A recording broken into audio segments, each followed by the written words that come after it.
마태복음 18장 1절로 14절까지 우리 다 같이 함께 학독하여서 같이 읽겠습니다. 같이 읽습니다. 그때에 제자들이 예수께 나와 이르되 천국에서는 누가 크니까? 예수께서 한 어린아이를 불러 그들 가운데 세우시고 이르시되 진실로 너희에게 이르노니 너희가 돌이켜 어린아이들과 같이 되지 아니하면 결단코 천국에 들어가지 못하리라. 그러므로 누구든지 이 어린아이와 같이 자기를 낮추는 사람이 천국에서 큰 자니라. 또 누구든지 내 이름으로 이런 어린아이 하나를 영접하면 곧 나를 영접함이니 누구든지 나를 믿는 이 작은 자 중 하나를 실족케 하면 차라리 연자 맷돌이 그 목에 달려서 깊은 바다에 빠뜨리는 것이 나으니라. 실족하게 하는 일들이 있을 말미암아 세상에 화가 있보다 실족하게 하는 일이 없을 수는 없으나 실족하게 하는 그 사람에게는 화가 있도다. 만일 내 손이나 내 발이 너를 범죄하게 하거든 찍어내어 버리라. 장애인이나 다리 저는 자로 영생에 들어가는 것이 두 손과 두 발을 가지고 영원한 불에 던지는 것보다 나으니라. 만일 내 눈이 너를 범죄하게 하거든 빼어버리라. 한 눈으로 영생에 들어가는 것이 두 눈을 가지고 지옥불에 던지는 것보다 나으니라. 삼가 이 작은 자 중 하나도 없이 여기지 말라. 너희에게 말하노니 그들의 천사들이 하늘에 계신 내 아버지의 얼굴을 항상 배웠느니라. 너희 생각에는 어떠하냐?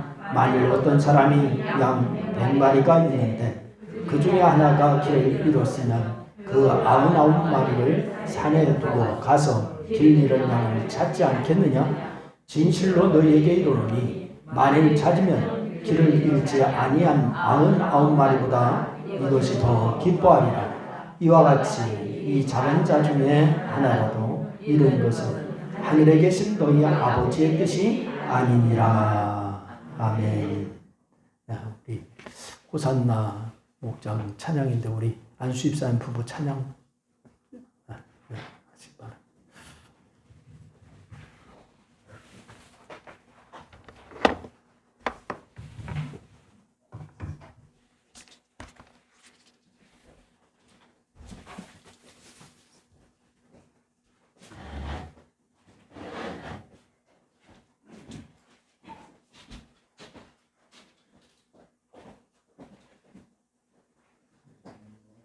강단 뒤쪽으로 쓰셔야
영광을 받으신 줄로 믿습니다.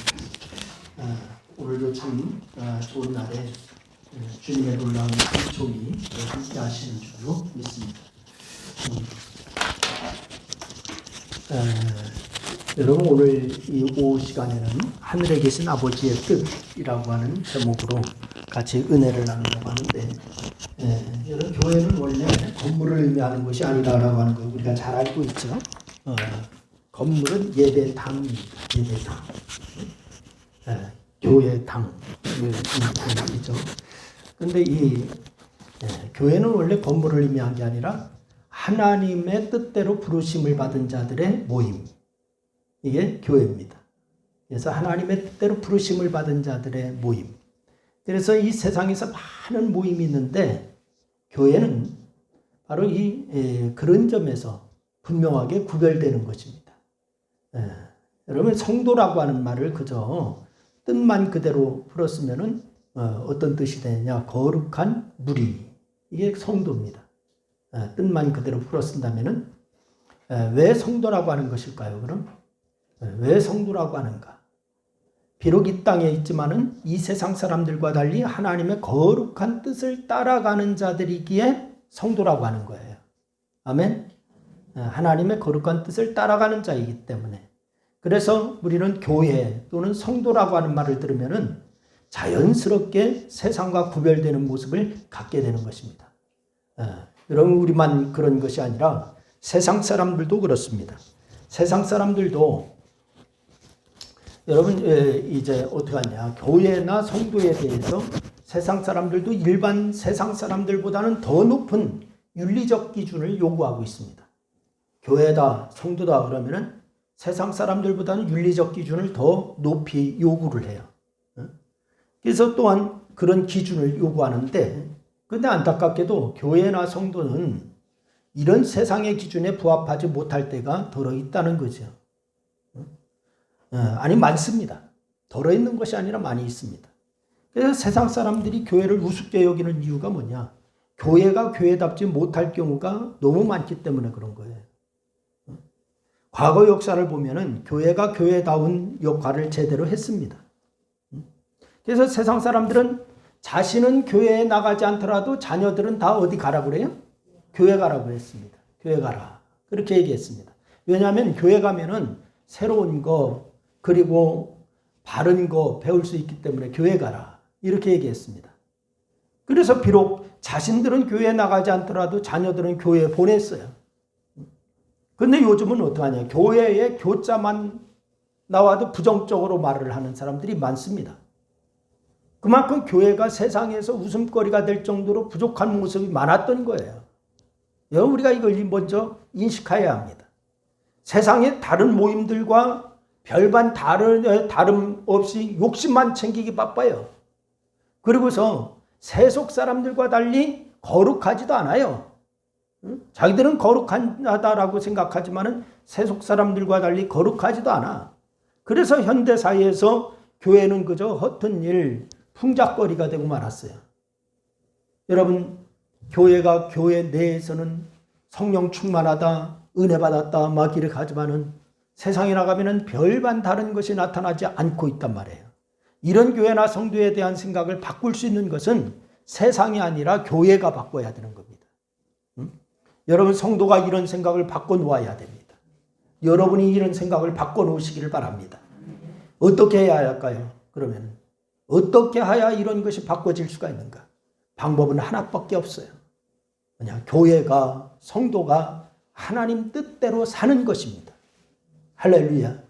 다 같이 내가 하나님 뜻대로 사는 것이다. 여러분, 교회가 하나님의 뜻에 바로 서면은 세상은 함부로 하지 못합니다. 여러분, 더 나가서 세상은 성도에게 그리고 교회에 대해서 기대를 갖게 됩니다. 그러니 우리는 성도답게 하나님의 뜻대로 사는 자들이 되고자 하는 마음 자세를 가져야 될 줄로 믿으시길 바랍니다. 지금 왜 그렇게 교회가 바로 조롱거리가 되었느냐? 누가 잘못해서? 내가 잘못해서. 내가 잘못해서. 응? 오늘 이 본문 마지막 절 14절 뒷부분에 보니까 뭐라고 얘기합니까? 하늘에 계신 너희 아버지의 뜻이 아니니라. 여러분, 아니라라고 하는 말 그대로 오늘 본문은 역설적으로 하나님의 뜻이 무엇인지 아주 잘 보여주고 있는 거예요. 하나님의 뜻이 뭐냐? 그래서 오늘 본문을 통해서 하늘에 계신 아버지의 뜻이 무엇인지 이거 생각하는 시간을 갖고 그로 말미암아서 교회인, 성도인 우리들이 어떻게 살아야 할지 여기에 대해서 생각해 보는 시간을 갖고 은혜를 나누려고 합니다. 여러분과 제가 어떻게 살아야 되느냐? 첫째는 하나님의 뜻은 잃어버린 자를 찾는 데 있습니다. 아멘? 뭐 하는 데 있다고요? 잃어버린 자를 찾는데. 12절 이하를 보니까 아주 친숙한 이야기가 나오지요. 목자에게 양 100마리가 있습니다. 그런데 양을 돌보던 목자가 목적지에 도착해서 양을 점검했더니 한 마리가 없습니다. 그러자 목자는 그 하나를 찾아놨습니다. 99마리를 우리에 가둬놓고 한 마리를 찾아놨습니다. 그 한 마리를 찾지 못하면 빈경 죽을 것이기 때문에, 양이 죽을 것이기 때문에, 그래서 그 하나를 찾기 위해서 왔던 길이나 주변을 샅샅이 뒤지면서 그 하나를 발견하면은 뛸 듯이 기뻐하면서 돌아오는 거죠. 물론 잘 있는 99마리 인하여 기쁨도 있지만은 바로 잃었던 그 하나를 다시 찾은 기쁨은 이루 말할 수가 없다. 이렇게 얘기하고 있습니다. 이렇게 목자는 잃어버린 양 하나를 찾아 나서요. 이것은 비유입니다만은 무엇을 의미하는지 어렵지 않게 우리가 잘 알 수가 있습니다. 여러분, 아주 단순하게 목자와 양을 하나님과 성도로 대입하면은 이해가 되는 거예요. 여러분, 하나님께서는 당신이 사랑하는 자 하나가 길을 잃었을 때 안타까워한다는 거예요. 그리고 그 한 영혼이 제 길로 돌아오기를 바라고 계시는 거예요. 저 하나님께서는 잃어버린 영혼 하나를 찾고 계십니다. 다 같이 한번 따라합니다. 하나님은 잃어버린 영혼 하나를 찾고 계신다. 그렇습니다. 하나님의 뜻은 어렵거나 복잡하지 않아요. 여러분, 사람들은 하나님의 뜻을 알고자 히브리어를 해석해내고 막 고생을 합니다. 헬라어를 이해하려고 노력합니다. 하나님의 뜻이라면 여러 신학적인 명제를 막 나열합니다. 여러분, 그러나 정작 하나님의 뜻은 그렇게 어려운 게 아니에요. 머리를 막 짜내야 되는 게 아니에요. 히브리어나 헬라어를 몰라도, 신학적인 주제를 몰라도 성경만 읽으면은 하나님의 뜻을 쉽게 알 수가 있습니다. 여러분, 하나님의 뜻은 잃어버린 영혼 하나가 다시 하나님께로 돌아오는 거예요. 여러분, 이게 하나님이 가장 기뻐하는 일인 줄로 믿으시기를 바랍니다. 그렇다면은 성도인 우리는 영혼 하나를 구원하는데 얼마나 관심을 갖고 있는지 생각해 봐야 됩니다. 여러분 자신에게 한번 물어보시기를 바랍니다. 영혼 하나를 구원하는데 얼마나 관심을 갖고 있느냐라고 자기 자신에게 한번 물어보시기 바랍니다. 여러분, 우리가 살아가는 목적이 영혼 하나를 구원하는 것과 얼마나 연결되어 있는지 이거 한번 생각해 보시기를 바랍니다. 여러분, 지난 일주일 동안도 살아나오시면서 여러분은 어디에 관심을 갖고 사셨나요? 영혼 구원에 관심이 있었는가? 아니면 다른 데에 관심이 있었는가? 여러분, 하나님께서 우리를 이 세상에 살게 하신 이유가 뭘까요? 여러분, 하나님은 우연이 없습니다. 그냥 어찌어찌 하다 보니까 여기까지 왔다. 아닙니다. 하나님은 무계획하신 분이 아니고 우연하게 그냥 이루어지게 하는 분이 아닙니다. 하나님은 섭리하십니다. 하나님이 다 섭리하셔서 여기까지 여러분이 오신 줄로 믿으시기를 바랍니다. 여러분, 이 세상에 태어나서 저마다 일을 하면서 살아가고 있잖아요. 이 땅에 태어나서 저마다 일을 하면서 살아가요. 그런데 여러분은 이 세상에서 가정을 이루고 가고 있습니다. 또 여러분은 지역사회의 일원으로 살아가고 있습니다. 지역사회를 기반으로 살아가고 있어요. 우리가 이 세상을 살아간다고 하는 것은 이렇게 일을 하면서 가정을 이루면서 지역사회의 일원으로 이렇게 살아가고 있다고. 그렇다면 하나님께서는 우리에게 왜 이런 자리에 서게 하시는 걸까? 하나님께서 왜 이런 자리에 서게 하시는 걸까? 여러 개인마다 이런 질문을 여러분 한번 던져보세요. 여러분 개인에게 이런 질문을, 하나님은 왜 나를 여기 있게 하는가? 나는 왜 이런 사람들과 같은 직장에서 일을 하는 걸까? 나는 왜 이 지역 사이에서 이런 사람들과 관계하여 살아가고 있는 것일까? 이걸 여러분 자신에게 한번 물어보시기를 바랍니다. 이런 질문을 하다 보면은 답은 하나로 나오기 마련이에요. 하나님께서 그 자리에 세워주신 것이고 하나님의 일을 하라고, 하나님의 뜻을 감당하라고 세워주신 거예요. 믿으십니까? 응? 여러분, 그리고 하나님의 뜻은 바로 영혼이 구원받는 것입니다. 그러니 우리가 서 있는 자리에서 잃어버린 영혼 하나를 찾아서 주님께 인도하는 게 우리를 이 세상에 살게 하는 이유입니다. 다른 이유가 아니에요. 따로 우리는 하루하루의 삶을 허투루 보낼 수가 없는 거예요. 여러분, 하나님께서 세워주신 자리에서 삶을 허투루 보내다가는 잃어버린 영혼이 스쳐 지나가는데도 불구하고 여러분 건져내지 못하는 거예요. 여러분, 대단한 일을 하는 것이 아니더라도 항상 깨어서 내가 구원해야 할 잃어버린 영혼 하나가 누구일까? 이건 생각하고 사시기를 바랍니다. 응? 여러분, 옆 사람에게 한번 얘기해 보세요. 생각하고 좀 삽시다. 이렇게 얘기했어요. 그래, 생각하고 좀 사시자고. 응? 그래서 하나님께서 기회를 주실 때에 성령님을 의지하여 담대하게 복음을 전하고 교회에 나올 것을 권해야 될 줄로 믿으시길 바랍니다. 사랑하는 여러분, 하나님의 뜻이 너무 분명합니다. 영혼 하나 구원에 대해서 이제부터 깨어있는 모습으로 나가는 여러분과 제가 될 수 있기를 주님의 이름으로 부탁을 드립니다. 그리고 둘째는 하나님의 뜻은 작은 자에게 관심을 갖는 데 있는 거예요. 어떤 자에게? 그래요. 작은 자에게 관심을 갖는 데 있어요. 여러분, 오늘 본문을 읽다 보면은 유독 눈에 띄는 단어가 있습니다. 그것은 바로 작은 자라고 하는 단어입니다. 작은 자. 대표적으로 6절 말씀을 보니까 그렇게 얘기했어요. 우리 6절 말씀을 다시 한번 읽어봅니다. 다 같이 시작. 누구든지 나를 믿는 이 작은 자 중 하나를 실족하게 하면 차라리 연자 맷돌이 그 목에 달려서 깊은 바다에 빠뜨려지는 것이 나으니라. 여러분, 우리는 이 작은 자는 보이지 않기 때문에 소홀하게 대할 때가 많아요. 여러분, 그리고 그렇게 소홀하게 생각하다 보면은 우리 자신도 모르는 사이에 실족하게 만드는 경우가 많이 있습니다. 그런데 오늘 본문에서 주님은 그런 작은 자 하나를 실족하게 하면 차라리 뭐를 목에 메고? 연자맷돌. 연자맷돌 보니까 어마어마하게 크던데요. 그래서 이 연자맷돌을 그 목에 달아 깊은 바다에 빠뜨리는 것이 낫다. 이렇게 말씀하시잖아요. 그만큼 작은 자를 실족하게 하는 것은 하나님이 끔찍히 싫어하는 일이라는 거죠. 하나님이 끔찍하게 싫어하는 일. 뭐 하는 일? 어떻게 하는 일을? 실족하게 하는 일. 응? 그래서 10절 말씀에도 보니까 그 얘기를 했어요. 10절 말씀 우리 다 같이 읽습니다. 다 같이 시작. 삼가 이 작은 자 중 하나도 업신여기지 말라. 너희에게 말하노니 그들의 천사들이 하늘에 계신 내 아버지의 얼굴을 항상 배옵느니라. 여러분, 인간은 참 못됐습니다. 여러분 자신이 정말 의로운 것 같지만 참 못됐습니다. 저 역시도 마찬가지고. 자기보다 강한 자 앞에서는 아무 말도 못하면서 자기보다 좀 부족하고 모자라다 싶으면은 막 그냥 몰아붙이기 시작해요.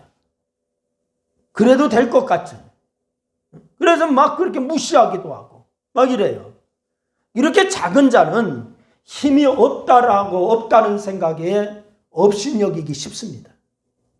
아, 너는 참 힘이 없어. 나가 너보다 힘이 세. 막 무시하기 쉬워요. 그런데 주님은 이 작은 자의 천사가 하늘에서 항상 하나님의 얼굴을 뵙고 있다라고 말씀하고 있습니다.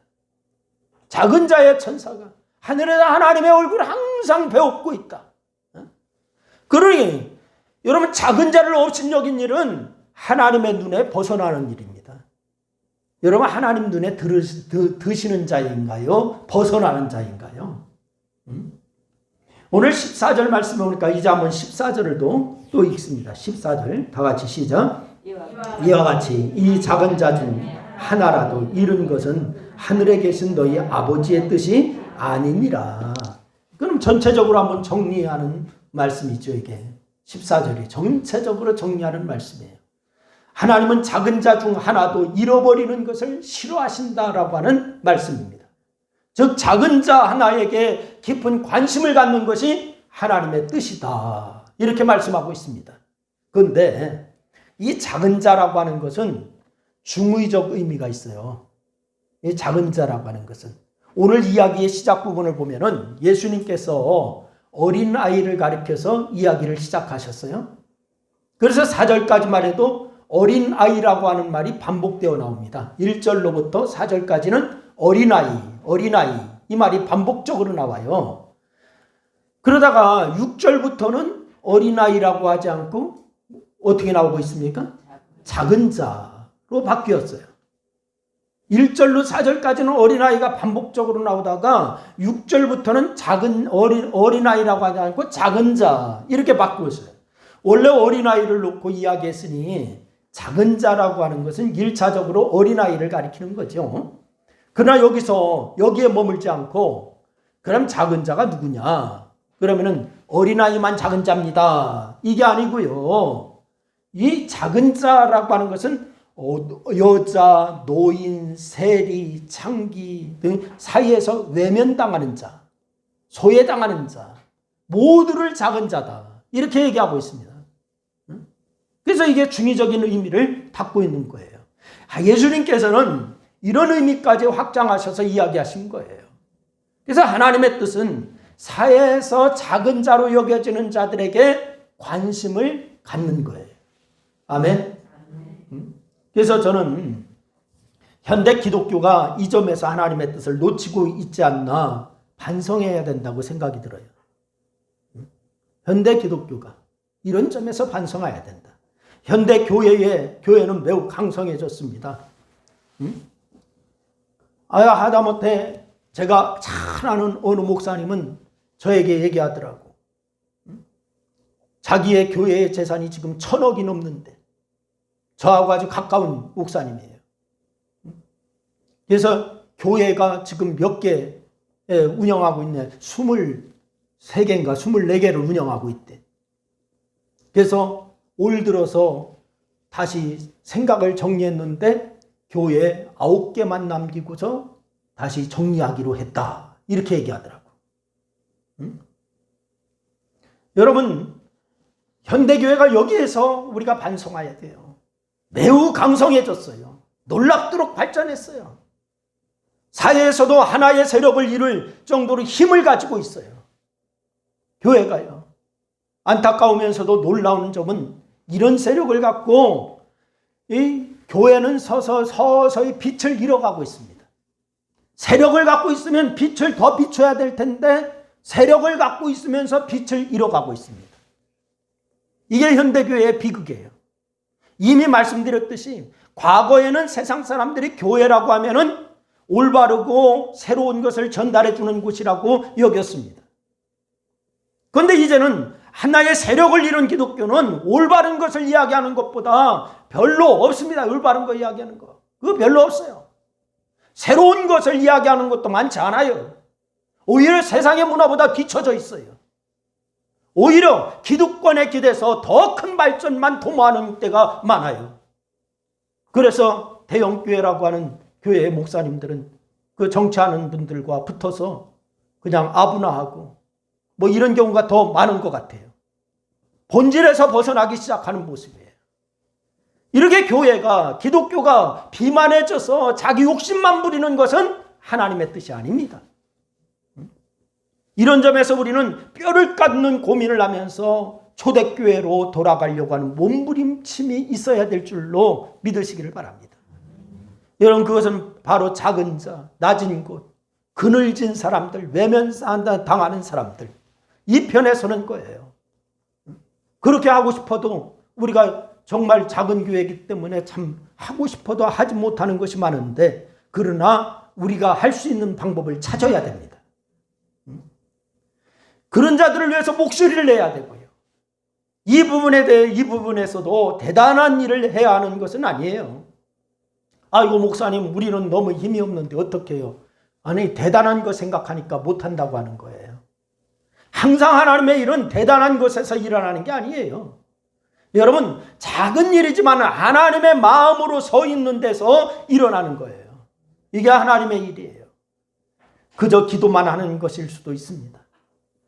말 한마디 건네는 것일 수도 있습니다. 아니면 마음으로 응원하는 것일 수도 있습니다. 그런데 중요한 것은 뭐냐?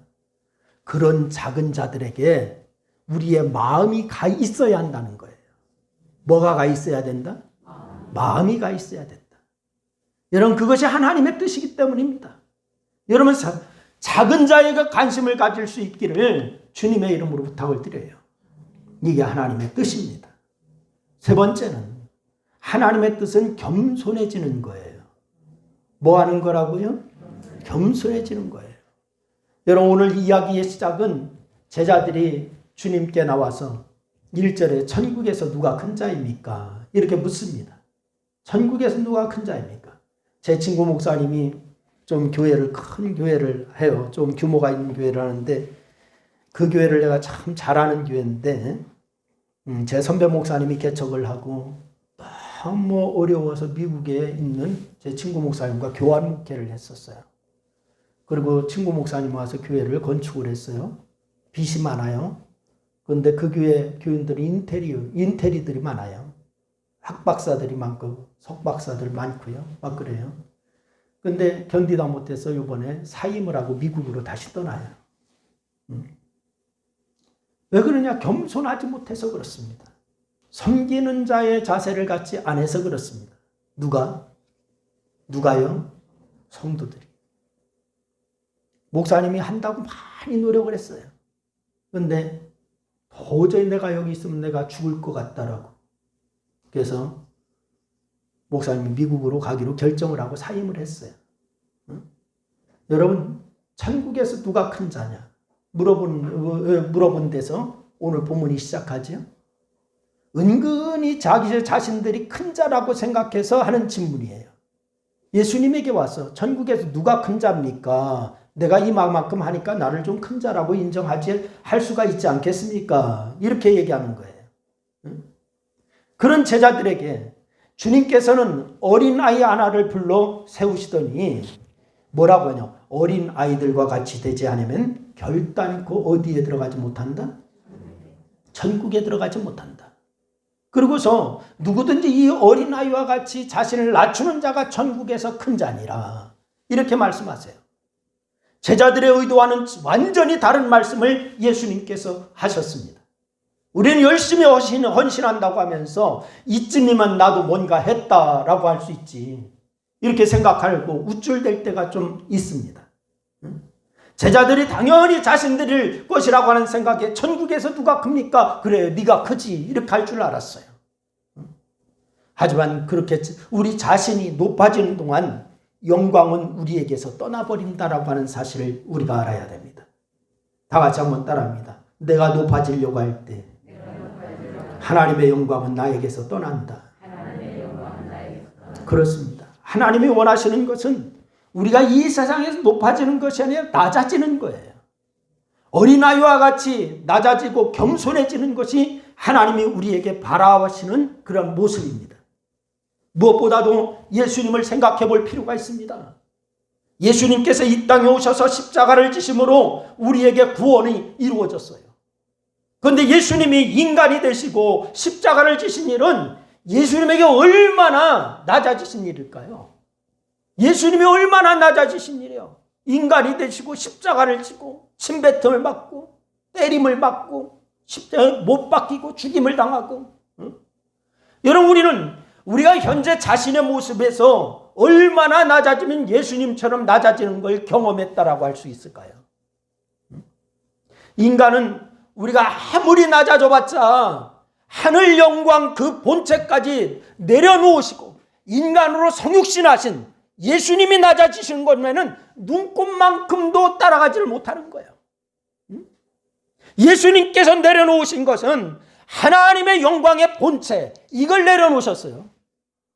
빌립보서 2장 6절에 보니까 그는 근본 하나님의 본체시나 그랬어요. 그러나 그 하나님의 본체를 내려놓으셔서, 그리고 주님께서는 있으시는 것이 뭐냐? 종의 형체를 입었다 그랬습니다. 하나님의 본체를 내려놓고 종의 형체를 입었다. 그래 함부로 나는 낮아질 만큼 낮아졌다고 이야기할 수가 있어요, 없어요? 응? 나는 낮아질 만큼 했어요, 낮아졌어요, 나는 할 만큼 했어요, 이 말이 나올 수 있나요, 없나요? 없어요. 우리의 겸손에는 끝이 없어야 하는 거예요, 사실. 그런데 한번 생각해 보세요. 주님께서 그렇게 낮아짐으로 이루신 것이 바로 뭘 이루었냐? 십자가의 구속을 이루셨어요. 뭘 이루셨다고요? 십자가의 구속.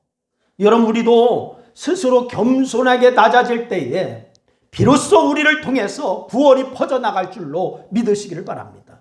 왜 나를 통하여 영혼 구원이 안 이루어지느냐? 잃어버린 자를 왜 못 찾느냐? 내가 낮아지지 않아서. 내가 낮아지지 않아서. 저는 첫 번째 하나님의 뜻을 잃어버린 영혼 하나에 관심을 갖는 것이라고 제가 말씀을 드렸어요. 여러분, 이게 어떻게 가능할까요? 우리가 스스로 낮아질 때 영혼이 귀하게 보입니다. 여러분 한번 물어보겠습니다. 여러분 영혼이 귀하게 보이십니까? 정말이에요? 영혼이 귀하게 보이시나요?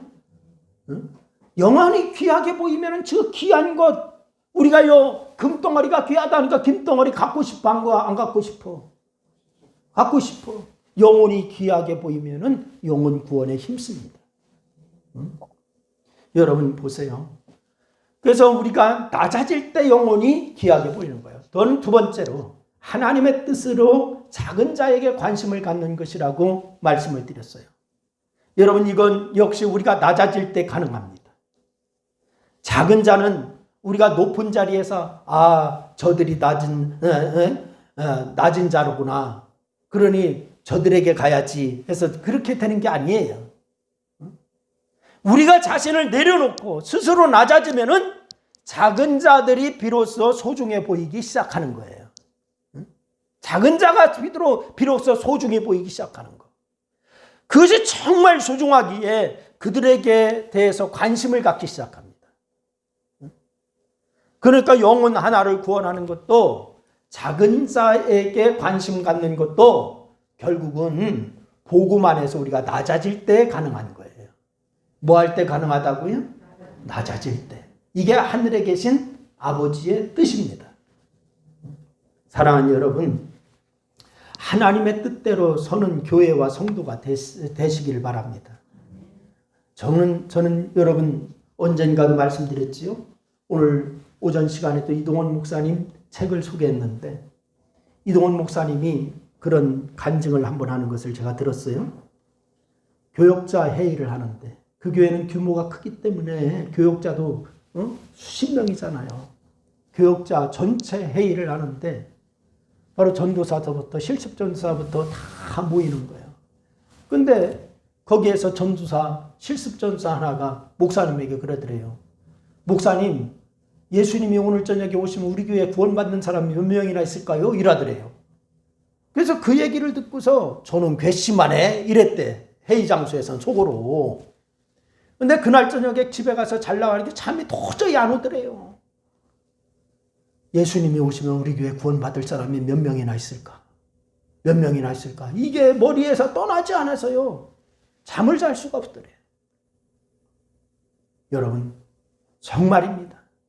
우리가 정말로 하나님 앞에 정말로 낮아질 때, 우리가 정말로 하나님의 뜻대로 살 때, 그때에 나는 주님 앞에 잘했다 칭찬받을 수 있는데, 하나님의 뜻대로 사는 교회와 성도가 되어야 되는데, 여러분 우리 교회가 비록 적지만은 저는 여러분 모두가 정말로 구원의 확신이 있고 하나님의 뜻대로 살려고 몸부림침의 역사가 있는 성도가 되기를 소원합니다.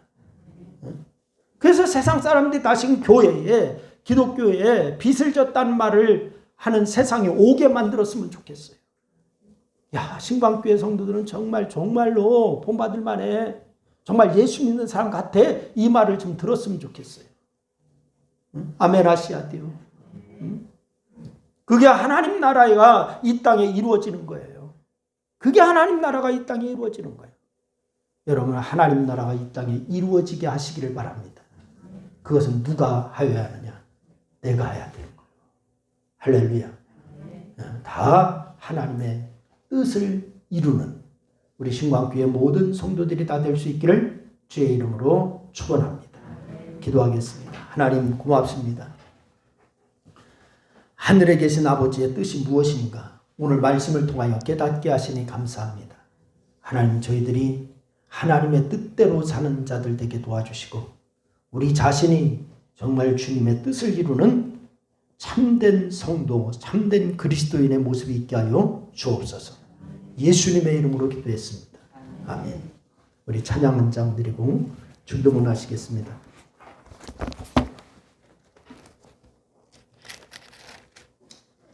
(491장) 찬송 함께 드리겠습니다.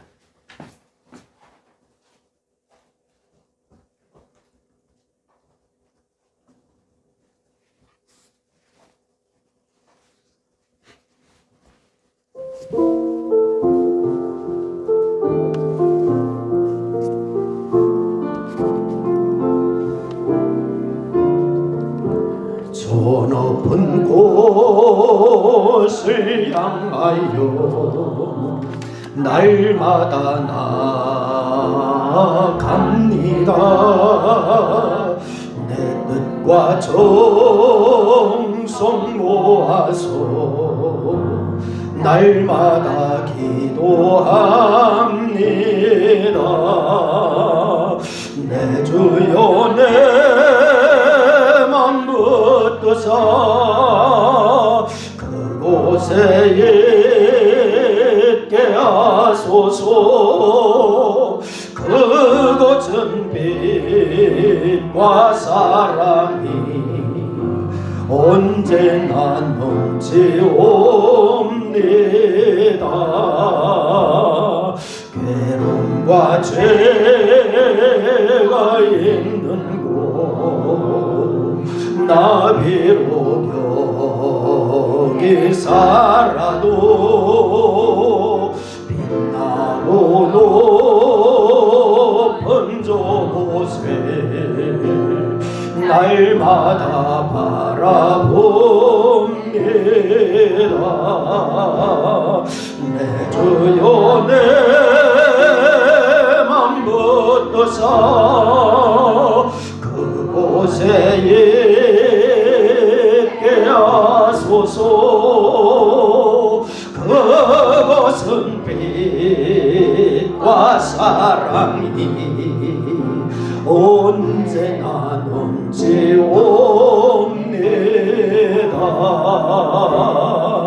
의심의 안개 고치고 근심의 부름 없는 곳 기쁘고 참된 평화가 거기만 있사옵니다. 내 주여 내 맘 붙드사 그곳에 있게 하소서. 그곳은 빛과 사랑이 언제나 넘치옵니다.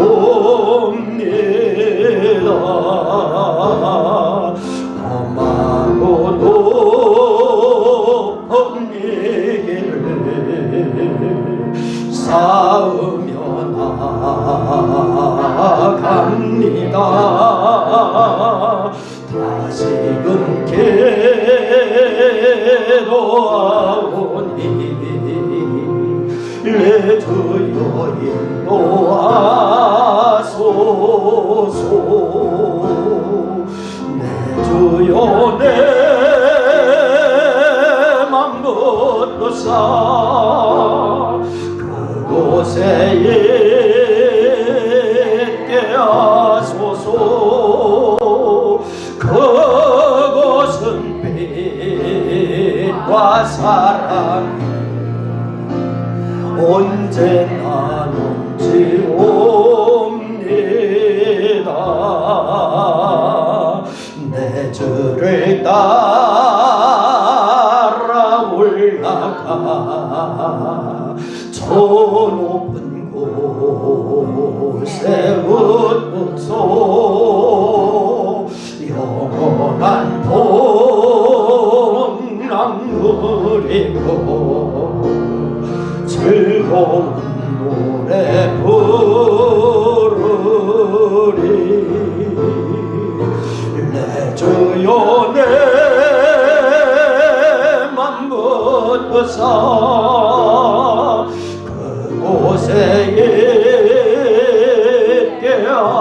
주옵소서. 그것은 빛과 사랑이 언제나 넘치옵니다.